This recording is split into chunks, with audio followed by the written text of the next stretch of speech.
Hi అండి అందరికీ. అందరూ ఎలా ఉన్నారు? బాగున్నారా? అందరూ ఆరోగ్యంగా ఉండాలనుకుంటున్నారు కదా! అయితే నేను చెప్పే ఈ చిన్న చిట్కా అయితే ఫాలో అవ్వండి. చాలా అంటే చాలా ఆరోగ్యంగా ఉంటారు. మన మన బాడీలో కొంతమందికి వేడి ఎక్కువ ఉంటుంది కదా! అలాంటప్పుడు ఈ సజ్జలు నానబెట్టుకొని మొలకల్లా చేసుకొని తింటే శరీరంలో వేడి మొత్తం తగ్గిపోతుందండి చిటికలోనే. మన ఆరోగ్యం కూడా చాలా హెల్తీగా ఉంటుంది. ప్లస్ హెయిర్ గ్రోత్‌కు బాగా యూజ్ అవుతుంది. స్కిన్ బ్రైట్నెస్ కూడా చాలా బాగా యూజ్ అవుతుంది. మొలకలు తింటేనే మన హెల్తీగా ఉంటాం. అలాంటిది సజ్జలు మొలకలుగా చేసుకొని తింటే ఇంకా హెల్తీగా ఉంటాం. నేను ఎప్పుడు మా ఇంట్లో ఈ మొలకల్ని నానబెట్టి తింటూ ఉంటాను.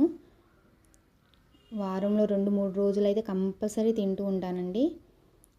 దీంట్లో కొంచెం బెల్లం వేసుకొని తింటే ఇంకా బాగుంటుంది. ఎందుకంటే బెల్లం వల్ల మనకి ఐరన్ అనేది లభిస్తుంది. చాలా యూస్ఫుల్ అండి.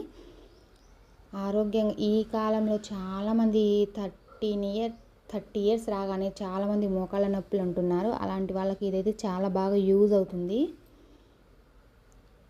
చూడండి మొలకలు అయితే చాలా పెద్దగా వచ్చినాయి. నేను మార్నింగ్ మొత్తం నానబెట్టేస్తాను. నైట్ పడుకునేటప్పుడు ఆ బాక్స్లో వేసేస్తాను. మార్నింగ్ చూస్తే ఇలా వస్తాయి.